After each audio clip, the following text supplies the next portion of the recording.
자, 오늘도 주기도문의 내용이에요. 주기도문. 여러분, 이번 주에 내가 뭘 기다렸던 시간들이 있다. 한번 손 들어볼까요? 기다렸던 시간이 없어요? 그냥 뭐 하루하루 그냥 그렇게 살아가는 거예요. 내가 눈을 뜨니 또 하루를 살고 눈을 감으니 하루가 마감되고 뭐 이렇게 여러분 살고 있는 건 아니죠? 네. 어쨌든 우리는 여러분 굉장히 기다림의 시간들이 많이 있습니다. 우리가 특별히 기다리고 있는 게 뭐가 있을까요? 여자친구를 기다리고 남자친구를 기다리고, 그렇죠? 그리고 여러분들이 가장 또 기다리는 것 중에 하나가 뭐가 있어요? 은수 뭐가 있어요? 기다리는 게 없어요? 그래. 여러분 택배 기다리잖아요. 택배. 그렇죠? 저도 이번 주에 택배를 굉장히 기다렸는데 뭐냐면 제가 요즘 유일한 취미가 커피 마시는 게 유일한 취미예요. 그래서 맛있는 커피를 드시고 싶다라고 하면은 저에게 찾아오세요. 그래서 제가 예전에는 격한 스포츠, 축구하고 이런 게 제 취미였는데 그런 걸 할 시간이 없어가지고 제가 그나마 흥미를 갖고 있는 게 커피예요, 커피. 그래서 매달 한 달 반에서 2달에 한 번씩 커피 원두를 제가 사가지고 직접 갈아서 이제 내려 마시는데 이번 주에 커피를 지난주 주일날 주문을 했는데 이번 주 너무 안 오는 거예요. 내가 맛있는 커피를 마시고 싶은데 그래서 굉장히 그 택배를 기다리는 마음이 있었어요. 그래서 이 핸드폰에 진동이 와도 택배 문자인가? 막 띠링 울려도 택배 문자인가? 근데 어쨌든 그렇게 해서 목요일 날 받아가지고 한 잔을 내려 마시고 이런 과정이 있었습니다. 여러분도 택배 많이 기다리시죠? 옷을 사거나 어떤 물건을 샀을 때 엄마 아빠보다 기다리는 게 택배 아저씨다 이런 이야기도 있을 만큼 택배를 굉장히 기다리는 가운데 있습니다. 여러분 이렇듯이 또 여러분 기다리는 게 또 있죠? 뭐가 있어요? 시험 기간을 기다리잖아요. 그렇죠? 시험 기간을 기다리는 준비 과정에 지금 있잖아요. 그렇죠? 이렇게 여러분 우리는 계속해서 뭔가 기다림의 시간들이 우리 인생 가운데 굉장히 많이 있습니다. 이 기다림, 우리가 무언가를 기다린다라고 했을 때 얼마나 우리가 인생 가운데 이런 기다림의 시간들이 있을까 따져본다면 굉장히 많다라는 것을 우리는 알 수 있습니다. 여러분 그런데 오늘 우리가 읽었던 말씀 그리고 전체 주기도문의 내용을 읽었지만 우리가 함께 나눌 말씀이 바로 기다림에 대한 말씀이에요. 기다림에 대한 말씀입니다. 여러분 하나님 나라라는 표현을 많이 들어보셨나요? 혹시 하나님 나라? 찬양에 굉장히 많죠. 하나님의 나라 진동치 않는 이렇게 하고 하나님 나라 굉장히 많죠. 근데 우리가 그냥 대충 넘기는 식으로 하나님 나라 그냥 이렇게 넘기지 이 하나님 나라에 대해서 굉장히 묵상하고 심도 있게 고민을 해보거나 하나님 나라에 대한 기도를 해본 적은 거의 없을 거라고 생각합니다. 굉장히 우리에게 많이 익숙하게 다가와 있는 표현이지만 이 하나님 나라라는 표현은 많이 들어봤지만 이게 잘 뭔지 모르겠다라는 것 중에 하나가 이 하나님 나라라는 것일 거예요.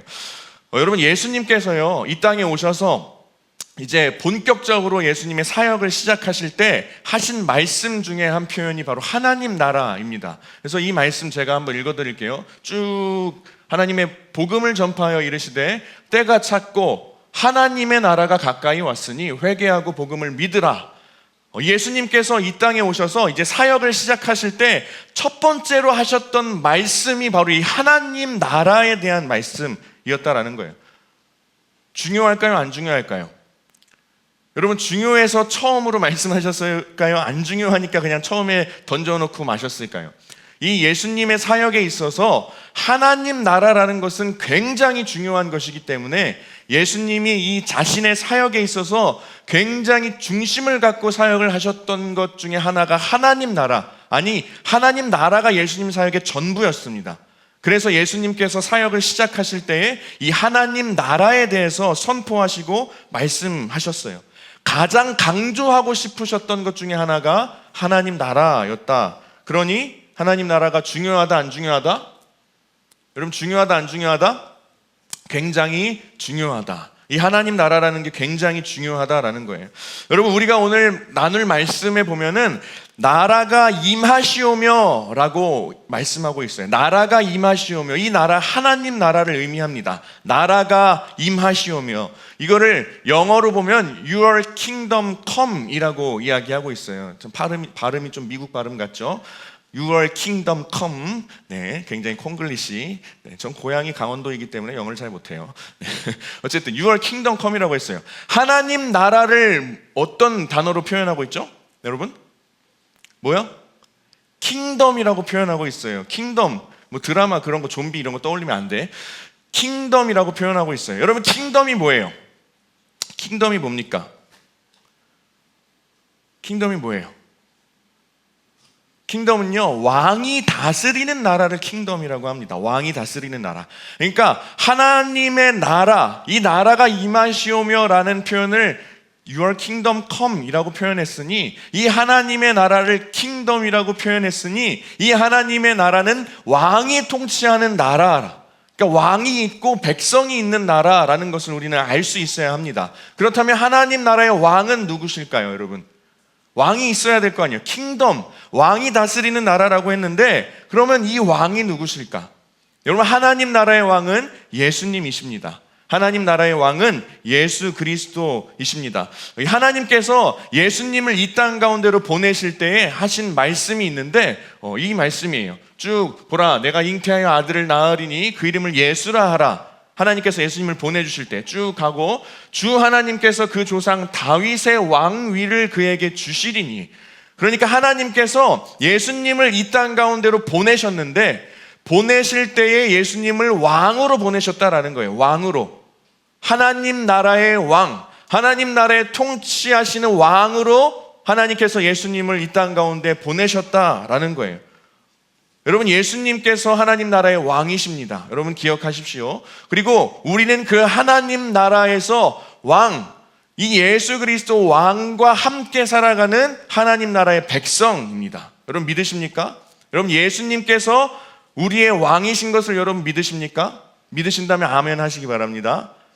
그리고 그 왕 되신 예수님과 함께 살아가는 하나님 나라 백성이 나 자신이라는 것도 여러분 믿으십니까? 인정하십니까? 여러분 인정하고 지금 아멘을 하셨는데, 여러분 하나님 나라라고 생각했을 때 여러분 어떤 이미지가 떠오르는지 모르겠어요. 하나님 나라라고 했을 때 뭔가 우리가 초등학교 때 여러분 천국을 한번 그려보세요 하면은 막 황금 막 기둥이 막 이만큼 막 있고 막 뭔가 상상을 해서 그렸잖아요. 하나님 나라라고 했을 때 우리가 분명히 떠올리는 이미지가 분명히 있을 거예요. 그러나 하나님 나라는요, 어떤 장소나 공간이 아닙니다. 하나님 나라는 관계예요. 관계.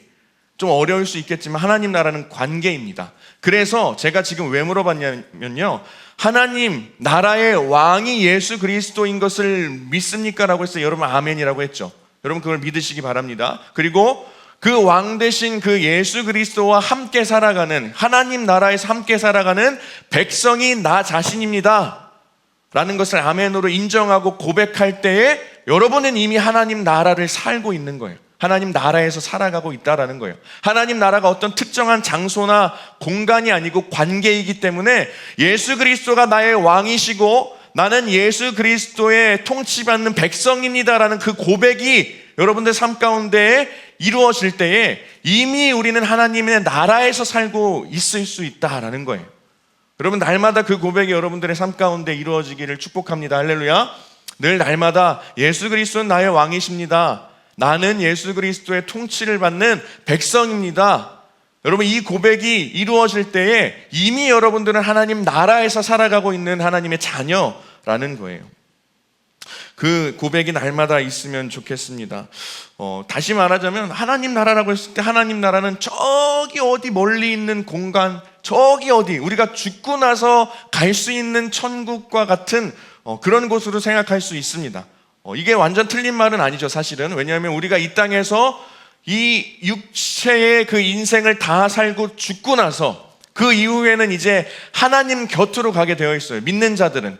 그래서 하나님의 곁으로 가서 이보다 더 큰 하나님의 영광을 바라보고 하나님과 교제할 수 있는 그 하나님 나라도 분명히 있습니다. 우리가 죽고 나서, 이 땅에서 죽고 나서 갈 수 있는 곳, 하나님이라는 더 큰 차원의 생명에 안길 수 있는 그 시간도 분명히 있어요. 그러나 이 하나님 나라는요, 우리가 죽고 나서만 갈 수 있는 곳이 아니라 이 하나님 나라는 우리가 이 땅에서 살아가면서도 살 수 있는 게 하나님 나라라는 거예요. 우리가 죽고 나서 누릴 수 있는 곳이 하나님 나라가 아니라 여러분 내일도 오늘 당장 이 자리에서도 여러분들의 일상생활에서도 누릴 수 있는 게 하나님 나라라는 거예요. 그러니 하나님 나라는 장소가 아니고 공간이 아니라 관계라는 것을 여러분 기억하실 수 있으면 좋겠습니다. 여러분 성경 말씀에서도요, 이 하나님 나라에 대해서 죽고 나서 가는 곳이 하나님 나라라고 이야기하지 않고 대부분은 우리의 삶 속에서 경험할 수 있고 누릴 수 있는 하나님 나라에 대해서 성경에서는 대부분 더 이야기를 많이 들려주고 있습니다. 여러분 다시 한번 기억하십시오. 예수님을 왕으로 인정하고 나 또한 그 예수님의 백성, 그 하나님 나라의 백성임을 인정하고 고백한다면 인정하고 고백하는 그 자리가 하나님 나라라는 것, 그렇게 인정하고 고백하는 어디에서나 하나님 나라를 누릴 수 있다라는 것을 여러분 기억하고 살아갈 수 있기를 바랍니다. 여러분 그래서 성경은요, 하나님 나라가 이미 임했다라고 말씀하고 있어요. 하나님 나라가 이미 임했다. 우리는 하나님 나라가 뭔가 죽고 나서 가는 천국인 줄 알았는데 성경 말씀에 특히 예수님께서 이 땅에 오셔서 말씀하신 그 성경의 말씀들을 보면 하나님의 나라는 이미 임했다라고 말씀하고 있어요. 하나님의 나라는 이미 임했다. 하나님의 나라는 이미 임했다. 이미 우리 가운데 임했다라고 말씀하고 있습니다. 여러분이 아까 아멘이라고 고백했잖아요. 그렇죠? 이미 여러분들은 하나님의 나라, 그 나라를 누리면서 살아가고 있다라는 거예요. 왜냐? 예수님께서 이 땅에 오셔서 우리의 왕이 되어주셨고 우리는 그분의 백성이 되었기 때문에 그것을 고백한다면 하나님의 나라, 그 나라를 누리면서 살아갈 수 있다라는 거죠. 그래서 마태복음 12장 28절에 보면요, 하나님의 나라가 이미 너희에게 임하였느니라. 우리에게 지금을 살아가고 있는 우리에게도 말씀하시는 거예요. 이미 너희들은 각각 한 명 한 명 가운데 하나님 나라가 너희에게 이미 임했다. 너희들이 살아가는 동안 하나님의 나라를 살아갈 수 있다. 누릴 수 있다. 하나님의 나라가 이미 너희들의 삶 가운데 임했다. 누릴 수 있다라고 말씀하시는 거예요. 여러분 그런데 아까 제가 설교 초반에 기다린다고 했죠. 오늘 말씀이 기다림에 대한 말씀이라고 했습니다. 여러분 기억하시죠?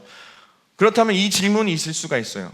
아니 그러면 하나님의 나라가 이미 임했는데, 하나님의 나라가 이미 임했고 우리가 하나님의 나라를 누리면서 살아갈 수 있는데 그럼 도대체 뭘 기다리란 말입니까? 이미 임했는데 뭘 기다리면서 살아가란 말입니까? 라는 그런 질문을 할 수 있습니다. 여러분 오늘 말씀을 다시 한번 보면 나라가 임하시오며 라고 말하고 있어요. 그러니까 다시 말해서 하나님의 나라가 오기를 내가 간절히 바랍니다. 하나님의 나라가 임하기를 내가 기다립니다 라는 표현이에요. 나라가 임하시오며. 도대체 그러면 우리는 뭘 더 기다려야 할까? 이미 임했다라고 말씀하시는데 도대체 우리는 뭘 더 기다려야 할까라는 이런 질문을 우리가 할 수 있어요.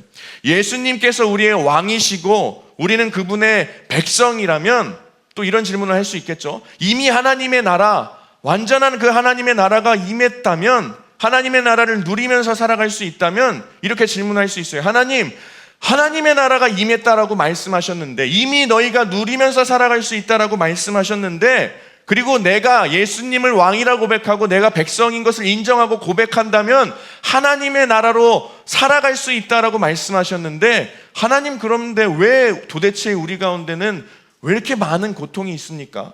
도대체 왜 우리 가운데는 많은 어려움이 있습니까? 왜 우리가 슬픔을 겪어야 합니까? 이런 질문을 할 수 있어요. 하나님의 나라는 평화롭고 평안한 나라 아닙니까? 완전한 나라 아닙니까? 이런 질문을 할 수 있어요. 이미 임했다라고 말씀하시는데 그럼 이미 임한 하나님 나라에서는 우리는 그냥 그저 슬픔을 겪고 고통을 겪고 살아갈 수밖에 없습니까? 이런 질문을 할 수 있습니다. 여러분 우리는 꽤나 자주 두려움 가운데 살아가죠. 꽤나 자주 걱정하면서 살아가죠. 그렇죠?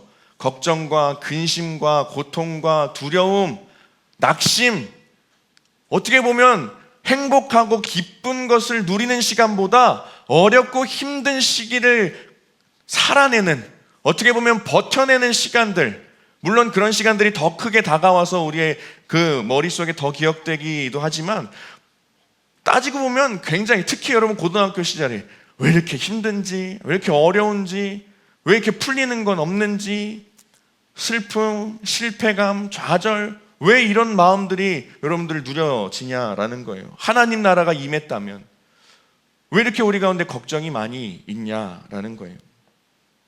이렇게 우리는 걱정을 굉장히 많이 하면서 살아갑니다. 여러분 당장에 시험 얘기 하지 말라고 해서 했지만 그래도 할 거예요. 미안해요. 여러분 시험 준비하는 동안 여러분 걱정해요, 안 해요? 걱정이 많죠. 우리 고3 이제 입시를 준비하고 있어요. 원서를 쓰기 시작하고 하고 있는데 걱정이 있어요, 없어요? 있단 말이에요. 쓰면서도 확신이 없어. 내가 될지 안 될지 확신도 없고, 이게 잘못되면 어떻게 할까 싶기도 하고, 걱정, 두려움. 우리 1학년들도 1학년 때부터 내신이 이렇게 망하면 어떡하지? 막 이런 두려움이 있단 말이에요. 늘 걱정하면서 살아간다라는 거예요. 그만큼 우리의 삶 가운데 걱정이 많습니다. 성적의 높고 낮음에 따라서 우리의 그 학생들의 희비가 갈리기도 하고, 그리고 여러분 중학교 때도 등급이 있나요? 혹시? 내신? 없죠?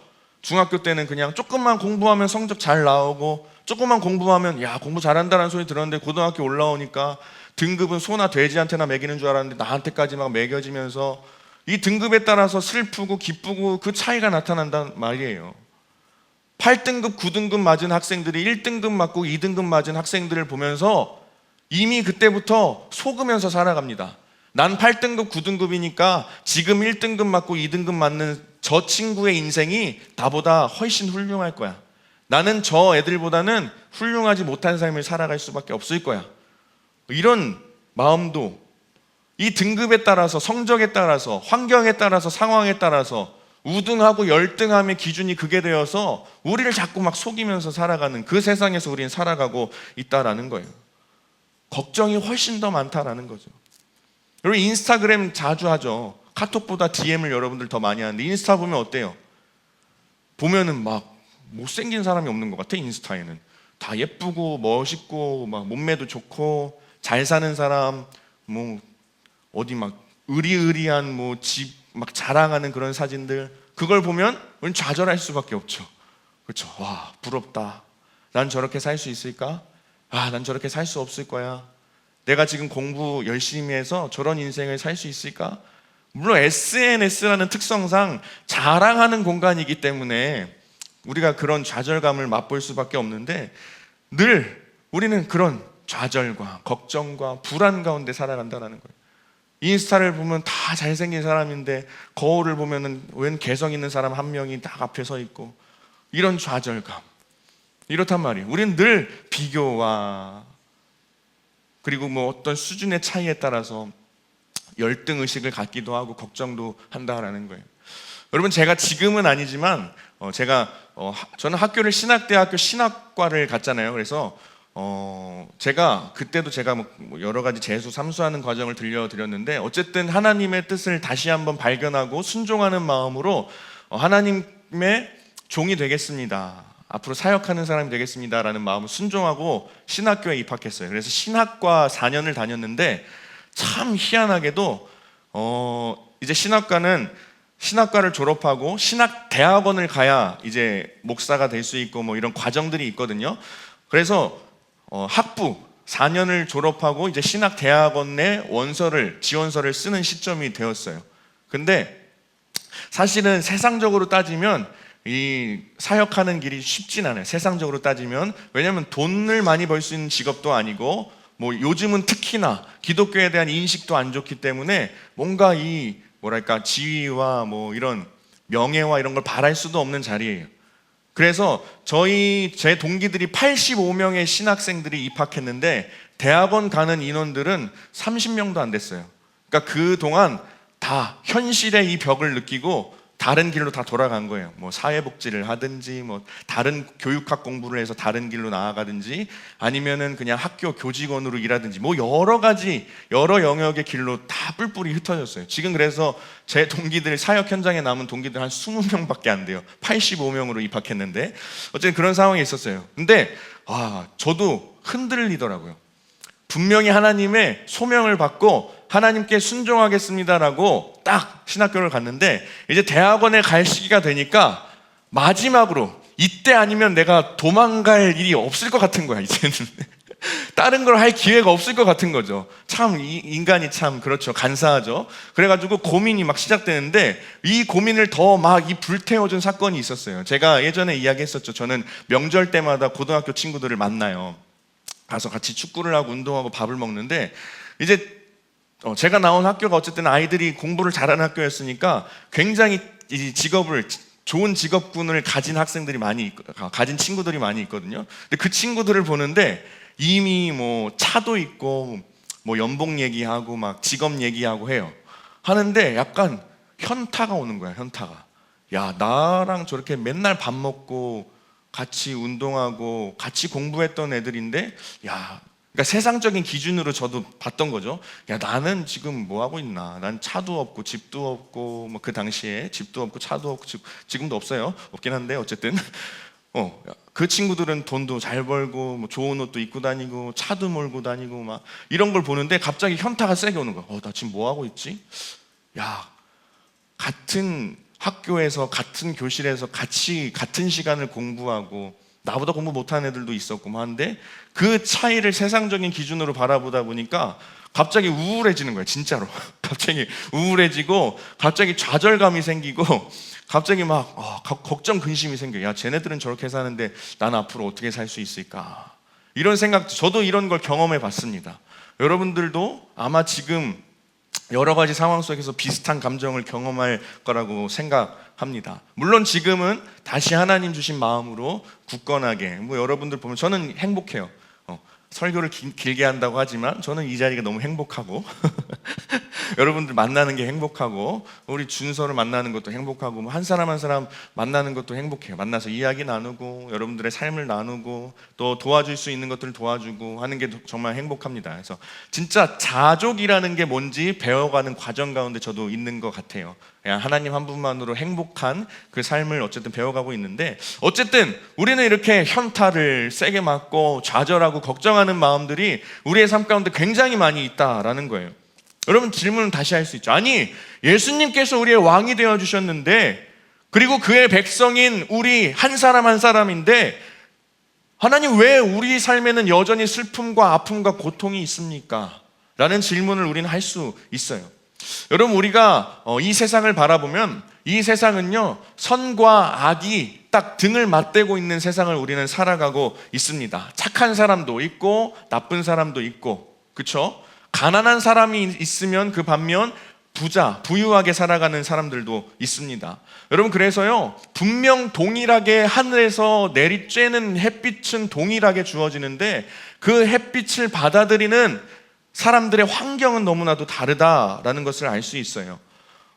여러분, 부유하게 살아가는 사람들은요, 창문을 열고 나뭇잎에 맺힌 그 비가 와서 나뭇잎에 맺힌 물방울을 보면서 시상을 떠올립니다. 아름답죠. 너무나 풍요롭고 평안하죠. 이 딱 나뭇잎에 맺힌 물방울을 보면서 시상을 떠올려요. 아름다운 시상을 떠올립니다. 반면 가난한 사람들은 그 나뭇잎에 맺힌 물방울을 보면서 어떻게 생각하냐면요, 오늘 하루 비 와서 망했네. 오늘 일자리를 구할 수 없겠네. 비가 와서 오늘 하루 돈 벌 수 있는 기회를 놓치겠네. 동일한 조건임에도 불구하고 받아들이는 환경이 너무나도 다름을 알 수 있습니다. 또 내리쬐는 햇빛을 바라보면서 이 햇빛 정말 아름답다라고 느끼는 사람들이 있는 반면에 고통스럽게 노동하는 사람들은 햇볕 때문에 힘들어 죽을 것 같은 느낌을 받는다라는 거예요.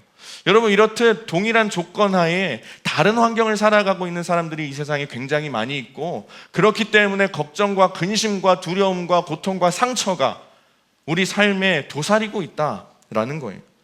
여러분, 하나님의 나라가 이미 임했는데 왜 그러면 우리 가운데 여전히 고통과 걱정이 있습니까? 왜 여전히 근심이 있고 슬픔이 있고 왜 어려움이 있을까요? 여러분, 그것은요, 이미 임한 하나님 나라를 우리가 누리고 살아가고 있지만 우리는 이미와 아직 사이를 살아가고 있는 사람들이기 때문에, 이미와 아직 사이를 살아가고 있는 거예요. 그래서 이 하나님 나라에 대해서 늘 이야기하는 표현 중에 하나가 이거예요. Already but not yet. 이미 임했지만 아직 완성되지 않았다. 이미 하나님의 나라는 임했지만 아직 하나님의 나라는 완성되지 않았기 때문에, 그래서 이미와 아직 사이를 살아가고 있는 우리이기 때문에, 그 사이를 살아가고 있기 때문에 우리는 고통받고 슬픔 가운데 살아가고 걱정, 근심 가운데 살아갈 수밖에 없다라는 거예요. 여러분, 그런데 분명한 것은 예수님께서 이 땅에 오심으로 하나님 나라가 임했습니다. 예수님께서 이 땅에 보내지실 때에, 이 땅 가운데 오실 때에 하나님 나라는 이미 임했어요. 여러분, 예수님께서 당시에 오셨을 때에는 로마라는 이 국가가 굉장히 이 지중해의 굉장히 위대한 나라라는 그런 평가를 받으면서, 모든 나라보다 더 뛰어난 나라라고 평가받으면서 이 로마라는 제국의 통치하에 있었습니다. 예수님이 오실 당시에. 근데 이 로마라는 국가는요, 굉장히 겉으로 보기에는 정치도 좋고 뭔가 시스템화가 잘 돼서 잘 돌아가는 것 같이 보였지만, 그 내면 안에는 그것을 유지하기 위해서 폭력을 행사하고 억압하고 억누르고, 그리고 이 로마 황제를 신격화해가지고 불안감을 조성하는 그런 정치를 했어요. 말하자면 가스라이팅을 굉장히 잘했던 거죠, 백성들에게. 여러분, 그런 나라, 그 로마의 통치하에 있던 그 상황 속에서 예수님께서 오셔서 딱 비장의 무기 카드로 내미신 게 바로 하나님 나라예요. 하나님 나라. 로마라는 제국은 억압과 통치하는 데 있어서 폭력을 행사하고 억누르고 가스라이팅을 하고, 어려운 사람들, 소외된 사람들, 억압받는 사람들, 그리고 부유한 계층이 나누어져 있었습니다. 고통받는 사람들이 훨씬 많았습니다. 그런데 예수님께서 오심으로 하나님 나라가 임했고, 그 하나님 나라라는 것을 선포함으로 말미암아 예수님께서 하나님 나라를 이루어 가시기 시작한 거예요. 이미 임한 하나님 나라를 선포하셨습니다. 그리고 여러분, 우리가 기억할 수 있어야 하는 것은 하나님 나라, 예수님께서 이 땅에 오심으로 하나님 나라가 이미 임했고, 예수님께서 오실 그 당시에 이미 임한 하나님 나라로 인하여서 예수님께서는 악의 세력에 이미 승리하셨습니다. 여러분, 믿으십니까? 예수님께서 2000년 전에 오셨기 때문에, 하나님 나라가 그때 임했기 때문에 이미 악의 세력에 대해서는 이미 승리하셨다라는 거예요. 여러분, 그거 믿으십니까? 믿으신다면 아멘 하시기 바랍니다. 아멘 하시기 바랍니다. 이미 승리했어요. 여러분, 그분을 믿고 살아가는 우리의 인생은 이미 승리한 인생이라는 거예요. 이미 승리한 인생이라는 거예요. 그런데 이미 승리한 인생 가운데 왜 고통스럽고 슬픔과 아픔이 느껴질까? 라고 했을 때는 already but not yet. 우리는 이미와 아직 사이를 살아가고 있기 때문에. 여러분, 2차 세계대전 알고 있나요? 역사 공부 좋아하죠, 그렇죠? 저 역사 공부 진짜 싫어했었는데, 저는 국사, 역사 막 이런 거 별로 안 좋아했어요. 우리 1학년 때, 저 1학년 때 담임 선생님이 국사 선생님임에도 불구하고 저는 그때는 국사가 필수 과목이 아니었거든요. 그래서 죄송합니다, 저는 이과로 갈 것이기 때문에 국사를 포기하겠습니다, 막 이렇게 막 하기도 했는데, 어쨌든 2차 세계대전 여러분 알고 있죠? 연합군과 독일군이 싸우는 그 2차 세계대전, 여러분 잘 알고 있을 거예요. 근데 좀 빠르게 이야기하자면, 이 노르망디 상륙 작전을 통해서 이 연합군이 승기를 잡았습니다. 승기를 잡았어요.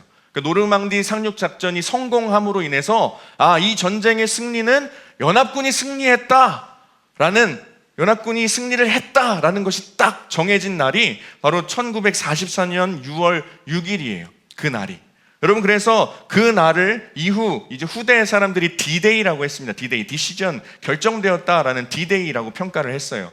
결정된 거예요. 이미 노르망디 상륙 작전이 성공함으로 인해서 연합군의 승리, 딱 이렇게 인식이 됐는데, 여러분, 연합군의 승리로 끝났음에도 불구하고 전쟁은 계속됐어요. 이 독일군이요, 끝까지 발악을 했던 거죠.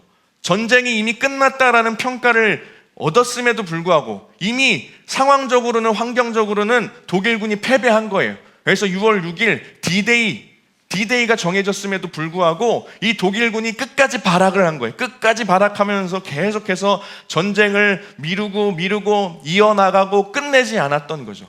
그래서 약 1년 동안 그렇게 발악을 합니다. 그래서 결국 약 1년 뒤인 1945년 5월 8일에 그 전쟁이 완전히 종결이 되었죠. 그래서 후대의 사람들은 그날을 V-Day, 빅토리 데이라고 평가하고 그 날을 이야기했습니다. 여러분, 이게 바로 이미와 아직 사이예요. 이미와 아직 사이입니다. 여러분, 예수님께서 이 땅에 오심으로 하나님 나라는 이미 임했습니다. 그러나 완전한 하나님의 나라가 아직 오지 않았기 때문에 이미와 아직을 살아가는 우리는요, 그래서 슬픔과 고통을 겪을 수밖에 없다라는 거예요. 예수님께서 오셨을 때에 하나님 나라가 임했고, 하나님 나라가 임할 때에 악의 세력에 대해서 이미 승리를 했어요. 그날이 디데이였다라는 거예요. 그런데 이 악의 세력들이 이미와 아직 사이를 살아가고 있는 우리를 괴롭히기 위해서 지금도 발악하고 있기 때문에, 방해하고 있기 때문에, 공격하고 있기 때문에 우리가 슬픔을 겪고 아픔을 겪고 고통을 겪고 살아간다라는 거예요. 여러분, 지금은 이미와 아직 사이이고 마귀, 사탄, 악한 세력이 발악하고 있는 그 시기를 우리가 살아가고 있다는 것을 기억하시기를 바랍니다. 예수님이 이 땅에 오시고 십자가에 못 박혀 죽으시고 십자가에서 죽으시고 3일 만에 부활하심으로 말미암아 이미 악의 세력에 대해서는 승리하셨어요. 이미 악의 세력은 패배했습니다. 패배했어요. 그리고 그걸 믿고 살아가는 우리에게도 이미 승리는 주어졌어요. D-Day가 정해졌다라는 거예요. 이미 그렇게 평가되었다라는 거예요. 그러나 이미와 아직 사이, 이 악한 세력들이 발악하면서 끝까지 우리를 괴롭히고 못살게 굴고 있기 때문에 우리가 슬픔을 겪고 아픔을 경험하고 고통을 느끼고 살아간다라는 것입니다. 불안정하게 만들고 우리를 걱정하게 만들고 이 악의 세력들이 계속해서 공격해 온다는 거예요. 여러분, 그러나 변하지 않는 진리가 있습니다. 우리가 이 이미와 아직 사이를 살아가면서 악의 세력에 공격받고 있다라고 할지라도 여러분, 승패는 바뀌지 않는다는 것을 여러분 믿으시기 바랍니다. 예수님이 오심으로 이미 승리하셨는데 그 승패는 절대 바뀌지 않는다라는 것, 이미 승리했다는 것, 그것을 믿고 살아가는 우리는 이미 승리를 얻었다라는 것, 여러분 기억할 수 있으면 좋겠습니다. 그리고 V-Day, 아직 V-Day는 오지 않았습니다. 예수님께서 이 땅에 오셨을 때를, 처음 오셨을 때를 우리는 성경적인 용어, 신학적인 용어로 초림이라고 합니다. 초림, 처음 초자를 써서 처음 임하셨을 그때 초림. 그리고 우리는 지금 성경 말씀에 따라 재림, 다시 오실 예수님을 기다리고 있는 거예요. 예수님께서 다시 오실 날은 우리가 명확하게 알 수는 없지만 예수님께서 다시 오시는 그날이 V-Day라는 거예요. 하나님 나라가 완성되는 날이 그날이라는 것입니다. 그날이 오면 악한 세력들이 더 이상은 발악하지 못하겠죠. 우리 안에 슬픔과 고통이 사라지겠죠. 우리 안에 걱정과 근심이 완전하게 물러가겠죠. 여러분, 그래서 우리가 이 주기도문의 내용대로 기도해야 하는 것입니다. 하나님, 하나님의 나라가 오기를 내가 간절히 소망합니다. 하나님 나라가 완성되기를 내가 간절히 원합니다. 하나님 나라가 완성되어서 하나님, 내가 완전한 평화를 누리며 살아가기를 내가 간절히 원합니다. 여러분, 이 기도를 여러분들이 늘 해야 하는 이유가 여기에 있다라는 것입니다. 예수님이 이 땅에 오셔서 영적인 전쟁이 완전히 종결될 수 있기를 소망합니다 라는 그 마음으로 여러분 기도할 수 있어야 한다는 거예요. 여러분, 이 마음으로 살아갈 수 있기를 축복합니다. 할렐루야. 이 마음으로 살아갈 수 있으면 좋겠어요. 하나님 나라가 완성되면 시험도 없고 고통도 없고 등급이 매겨지는 일도 없고 그런 등급으로 인해서 우열을 가리게 되는 일이 없습니다. 상처받는 일이 없어요. 하나님 나라가 완성이 되면요, 여러분, 하나님과 얼굴을 맞대고 교제할 수 있다라고 이야기할 수 있어요. 우리는 지금은 하나님에 대해서 다 알 수 없죠. 그렇죠?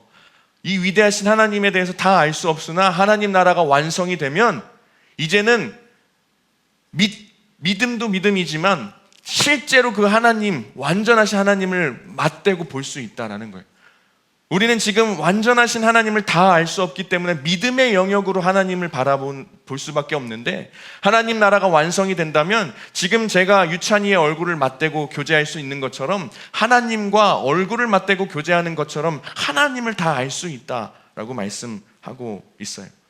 여러분, 이것을 위해서 날마다 이 하나님 나라의 완성을 위해서 기도할 수 있는 여러분 되기를 소망합니다. 그날을 소망하면서 재림 때에, 다시 오실 그 예수님의 그때에, V-Day 때에, 그 날에 모든 영적인 전쟁이 종결된다라는 것을 믿고 그날을 소망하면서 그리고 그날이 올 것을 희망하고, 여러분들 어떠한 고통과 슬픔을 겪을지라도 그날이 지금 우리에게로 다가오고 있다라는 것을 믿으면서 날마다 기도하면서 살아갈 수 있는 여러분 될 수 있길 소망합니다. 그리고 더 나아가서는 그 하나님 나라를 나만 누리는 것이 아니라 아직 하나님을 모르고 살아가는 사람들에게도 전할 수 있으면 좋겠어요. 그 전하는 방법은 직접적으로 복음을 전하는 것도 있겠지만, 여러분 예수님께서 하나님 나라 통치를 하실 때 보여주셨던 모습은 제가 여러 번 강조했죠. 약한 자들을 위해서 섬기고, 나보다 모자란 사람들을 위해서 더 나눠주고, 병든 자들을 위해서 마음을 쏟아주고, 여러분 이게 하나님 나라의 통치 방법입니다. 그렇게 살아갈 때에 다른 이들도 하나님 나라를 이 땅에서 누리게 될 줄 믿습니다. 그 역할을 여러분들 감당하며 기도할 수 있는 여러분 되길 축복합니다. 할렐루야.